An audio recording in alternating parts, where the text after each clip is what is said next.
At my father's funeral, my mother and sister whispered loud enough for everyone, "She's just the maid's daughter, not real family." 3 days later, I was told to leave the house by sunset. As I stood crying at the gate, the driver handed me a letter that changed everything. "I don't know why she's even here," my half-sister Mira whispered, standing just feet away from the front row at our father's funeral. "She's the maid's daughter," my stepmother Shalini said with a soft sneer. "She's not real family. Arvind was just being charitable." I heard every word. I was sitting a row behind them, trying not to crumble in front of all those eyes, some pitying, some curious, but most pretending not to hear anything. I sat through the ceremony in silence, heart racing, grief boiling under my skin. It wasn't the first time they'd treated me like a stranger in my own home, but it was the first time they did it so openly. 3 days later, they told me to leave the house by sunset. And as I stood at the gate with one duffel bag, crying into the silence, our old driver Mahesh walked up to me quietly and handed me a sealed envelope. "It's from your father," he said, barely above a whisper. That letter changed everything. I was born in Hyderabad, in the back servant quarters of the Deshmukh mansion in Banjara Hills. My mother, Radha, had come to the house when she was just 17 to work as a maid. My father, Arvind Deshmukh, was already married then, with a 2-year-old daughter, Mira. Nobody knows what really happened between my parents, whether it was love, manipulation, guilt, or shame, but by the time I was born, he had started taking quiet responsibility for us. I never had his last name. He never made any public statements. But we stayed in the same house, me and my mother in the small rooms behind the kitchen, close enough to be looked after but far enough not to offend the real family. When I was 7, my mother died. A heart attack in her sleep. No warning. No goodbye. I remember waking up in our small room and finding her stiff and cold on the mat next to me. I remember screaming, but I also remember how no one came for what felt like forever. That moment changed me. That morning was when I learned I was truly alone. After that, my father moved me into one of the guest rooms. No longer a servant's daughter in proximity, now a shadow in the mansion. I had tutors, clothes, books, but I was never introduced at parties, never taken on vacations, never included in family photos. Mira made sure I never forgot my place. She reminded me of it with the way she looked at me, the way she rolled her eyes when I sat too close to our father at dinner, or when I walked past her friends during her birthday parties. Shalini, my father's wife, she didn't even pretend. She ignored me unless she was scolding me. Once, I remember her walking into the drawing room and saying to no one in particular, "I wish people knew how easy it is to manipulate a weak man with a child and a sob story." I stayed quiet. I always stayed quiet. The only person I ever had a real connection with was my father. He was never affectionate, not in the open anyway. But he made time to ask me about my studies. He gave me books, always hardcovers, always with a little post-it stuck inside the first page that said something like "Thought you'd like this one" or one of my favorites from college. Sometimes, when Shalini and Mira were away, he'd have tea with me in the garden and tell me old stories about his university days in Delhi. It was nothing flashy. Just small moments. But they were everything to me. When he collapsed in the drawing room that Thursday afternoon, I was the one who found him. I walked in to return a book and saw him lying there on the floor, eyes open but vacant. The glass of whiskey still balanced on the edge of the side table. I didn't cry right away. I froze, just like I had when I found my mother. My hands went cold. My chest tightened. I backed out of the room and ran to call Mahesh. The funeral was small but elegant, attended by his business partners, extended family, and a few close friends. Mira gave a glowing speech. Shalini sobbed with the kind of control that seemed rehearsed. I stood at the back, like I always did. But it wasn't until the whispers, those awful, humiliating whispers, that something inside me cracked. "She's just the maid's daughter. Not real family." I wanted to disappear. I left immediately after the rituals were done.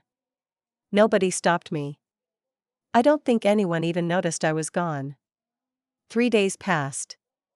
I stayed mostly in my room. Nobody asked me anything. Then, around noon on the fourth day, Shalini sent one of the domestic staff to my door. She says you have until 6 p.m., the girl told me, eyes low. She said, you're not entitled to anything here.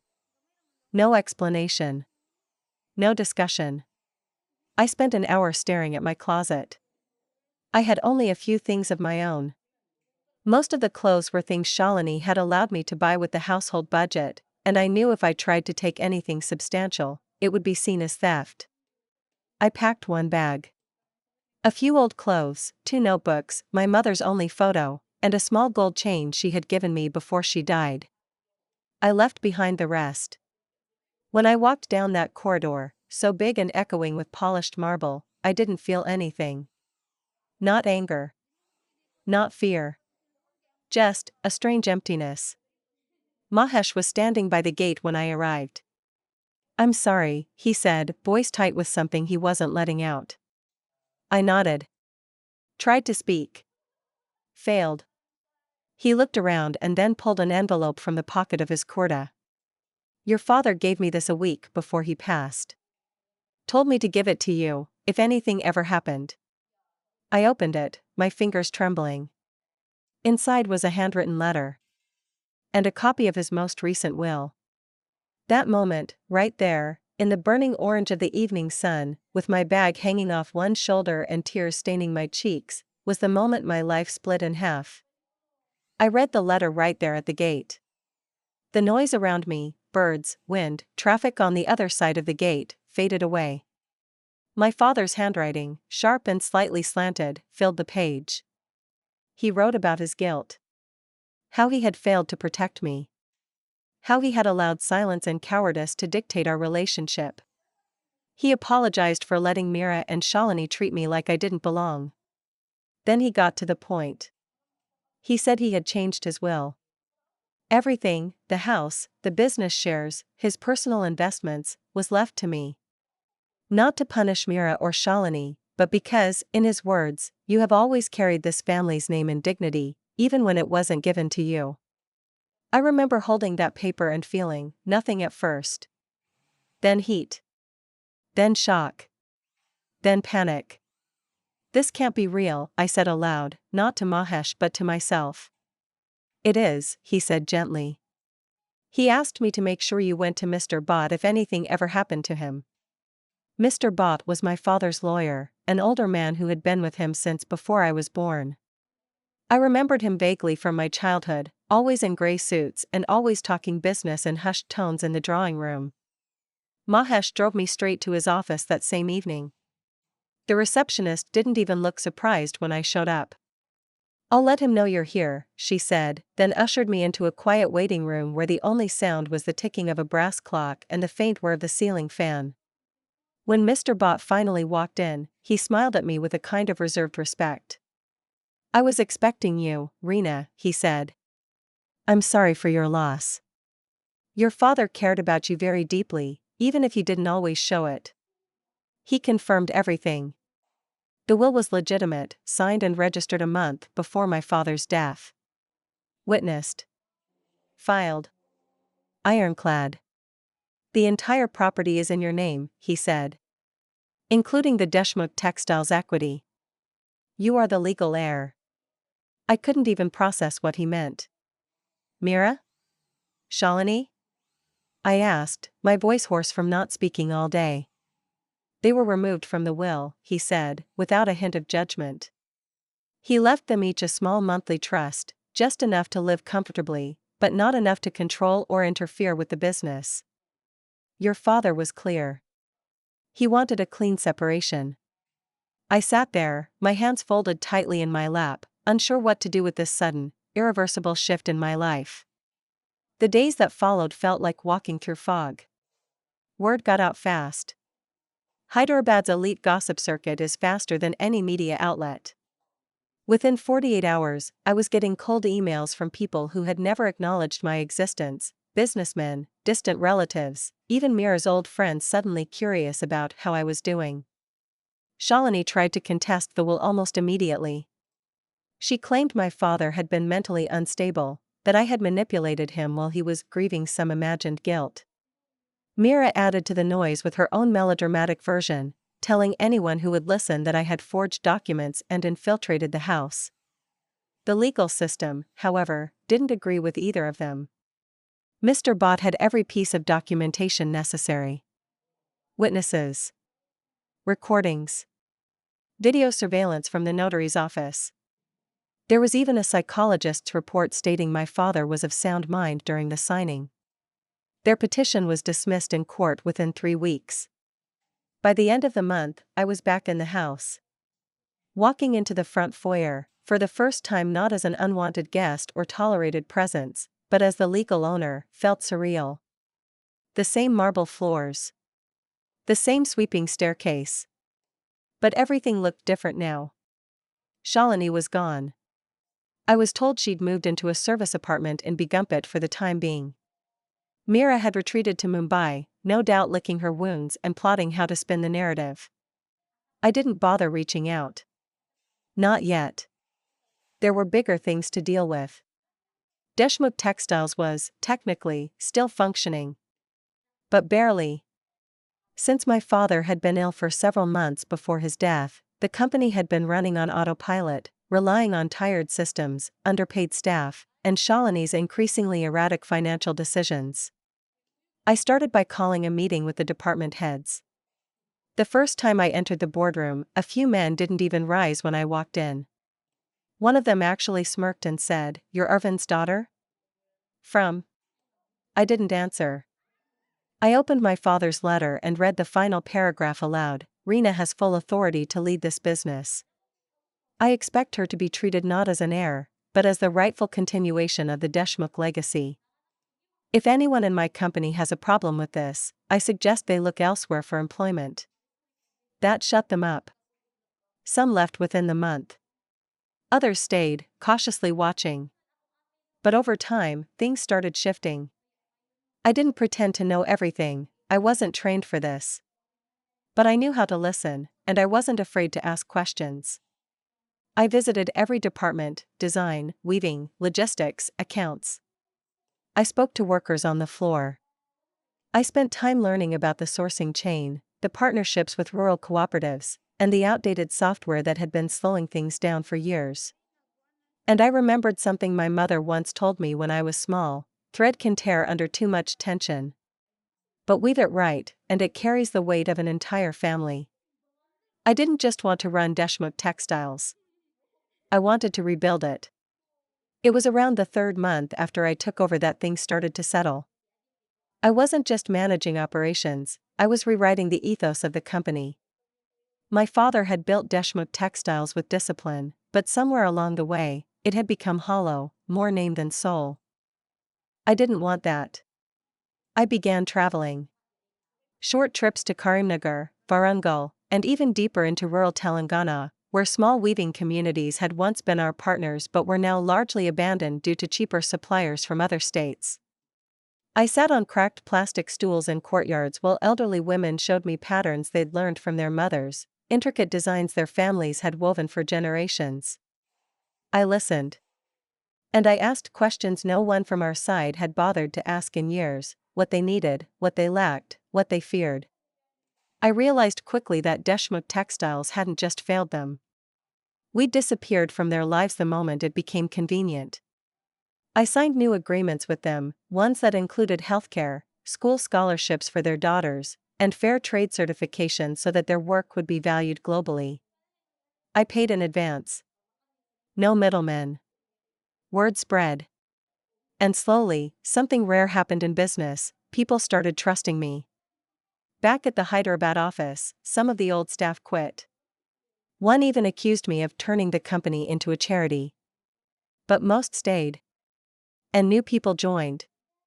Young professionals from textile schools, local women from the neighborhoods near Banjara Hills, and retired experts my father had once worked with who reached out because they wanted to be part of something again.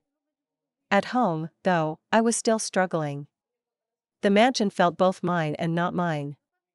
The silence was no longer the cold kind, but the heavy kind, the type that made the air feel dense. My old room, the guest room I had lived in for years, was exactly as I'd left it. I couldn't bring myself to move into my father's bedroom. Not yet. So I stayed in the same room, now technically the smallest in the house, still with the same faded curtain and desk I had studied at all my teenage years. Mahesh stayed too. I gave him the keys to the house and asked him to be part of the admin team for our rural partnerships. He refused at first, kept saying he was just a driver. I told him he was the only person who had ever stood by me, and I trusted him more than anyone else. That seemed to mean something to him. He started coming to meetings. About 2 months later, Mira reached out. Not a call. Not an apology. A legal notice. She was contesting the emotional validity of the will again, this time not on grounds of mental instability, but undue influence due to my proximity to our father in his final weeks. It was desperate. And it didn't work. Her lawyers couldn't find anything inconsistent. She couldn't produce a single piece of evidence to support her claim. She hadn't even seen our father in the last month of his life. She was in Singapore on some luxury wellness retreat with friends. Still, it hurt. Not because I feared her winning, but because even now, she couldn't see me as anything more than an intruder. I didn't respond. But one day, after another long meeting, I found myself in the living room holding one of our family photo albums, one I had never been in. I flipped through the pages: Mira's birthdays, Diwali celebrations, vacations in Uti and Darjeeling. My father's smile in every picture. And I thought, not for the first time, how odd it was to be grieving someone who had loved me quietly but never fully protected me. He had chosen me, yes. But always in shadows. In whispers. Through letters instead of actions. And yet, here I was. Living proof that even soft love can plant roots strong enough to survive. One evening, I was working late in the study when the doorbell rang. It was almost 10 p.m. Mahesh answered and then walked in quietly. "Madam," he said. "It's Shalini." I froze. I hadn't seen her since the funeral. I walked out into the main hall, barefoot on the cold stone floor. She was standing by the door, wrapped in a silk shawl. Her face was thinner than I remembered. Eyes tired. "I won't stay long," she said. "I just wanted to ask you something." I waited. She looked around the house, like she was remembering it. Or trying to pretend it still belonged to her. Then she said, "Do you really think he loved you more?" The question hit me like a slap. But I didn't react. I didn't raise my voice or shrink away. I just said, "He loved me differently. Not more. But deeply enough to leave this for me." She didn't cry. She didn't apologize. Just nodded like she'd confirmed something she already suspected. She left without another word. That night, I couldn't sleep. I kept replaying her question. "Do you really think he loved you more?" I didn't know the answer. And maybe it didn't matter anymore. Weeks passed, and my days became more structured, more purposeful. The company began to shift under new branding, Mala Threads, named after my mother. I remember when I first floated the name to the marketing team, there was a long pause. One of the designers, a soft-spoken young man named Farhan, said, "That name, it sounds like it has history." "It does," I replied.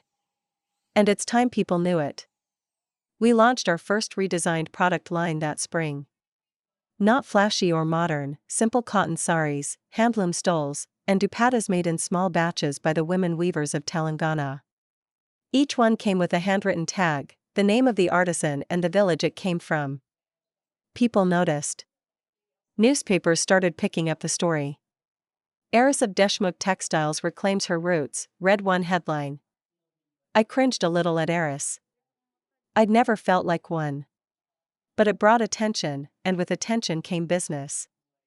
And then, about a month later, came the perfect opportunity for the final act, one I hadn't planned, but one that felt like justice writing itself. A business summit in Delhi invited me to speak. They called it a Women in Legacy Industries panel, and while I normally avoided public appearances, something told me to say yes. It wasn't until I landed in Delhi and looked at the list of attendees that I realized Mira would be there too. She was now working for a boutique venture capital firm that funded startups in the sustainable fashion space. Ironic, considering she had once laughed at the idea of using natural dyes and community weavers. I wore one of our own saris to the summit, a deep indigo with tiny floral prints block printed by hand. No designer labels. No borrowed diamonds. When I took the stage, I told the story of my mother. Not as a sob tale, but as a story of quiet endurance. Of how a housemaid's daughter had built a supply chain rooted in dignity. Of how legacy isn't just about blood, it's about what you choose to carry forward. I didn't mention Mira or Shalini by name. I didn't need to. The industry people already knew the backstory, and those who didn't were quick to find out. After my panel, a middle-aged woman from the Mumbai Artisan Collective came up to me and said, "Your story, it's not just inspiring. It's needed. Women like us don't get to see justice often. Thank you for reminding us it's possible." That night, Mira cornered me in the hotel lobby. "You planned this, didn't you?" she said. She wasn't angry. Just brittle. "You turned the whole thing into your personal redemption arc." I smiled, but not cruelly. "No, Mira. I just stopped hiding." She laughed once. A bitter, tired laugh. "You think this makes you better?" "No," I said. "But it makes me free." After that, things moved quickly. Shalini eventually stopped fighting. She withdrew from the legal appeals. Mira returned to Mumbai but faded from public view.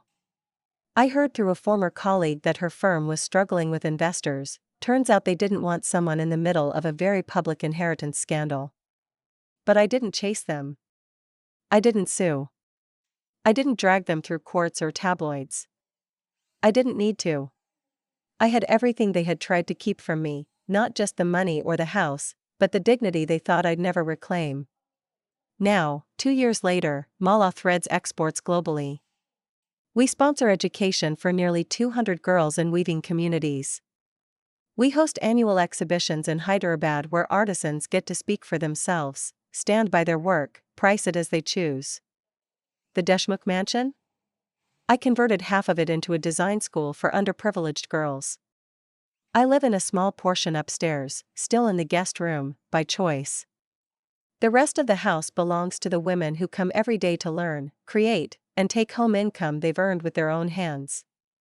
Sometimes I walk past the old family portraits.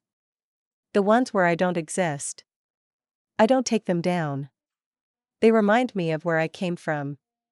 But now, on the wall beside them, there's a new frame. A photo of my mother, Radha, smiling in her cotton sari, sitting on a wooden stool with a pot balanced on her hip. Below it, a plaque that reads, "Dignity doesn't ask for permission." I never got to see her proud of me. But every thread in this house whispers her name now. And that's enough.